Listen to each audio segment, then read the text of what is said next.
ঢেউটিনের সংরক্ষণ ও স্থায়িত্ব বৃদ্ধির পদ্ধতি। ঢেউটিনের স্থায়িত্ব মূলত নির্ভর করে তা কিভাবে সংরক্ষণ এবং ব্যবহার করা হয় তার উপর। সতর্কতার সাথে ব্যবহার না করলে ঢেউটিনের মান ক্ষতিগ্রস্ত হতে পারে। তাই ঢেউটিন সংরক্ষণের সঠিক পদ্ধতি সম্পর্কে আসুন জেনে নিই। মাটি, সিমেন্ট ও লবণের সংস্পর্শ থেকে টিনকে দূরে রাখতে হবে। টিনে যাতে দীর্ঘক্ষণ পানি জমে না থাকে সেই ব্যবস্থা গ্রহণ করতে হবে।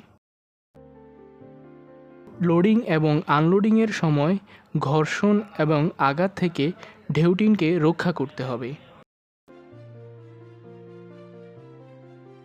মাটি থেকে কিছুটা উপরে এবং খোলা দরজা থেকে দূরবর্তী স্থানে টিন সংরক্ষণ করতে হবে।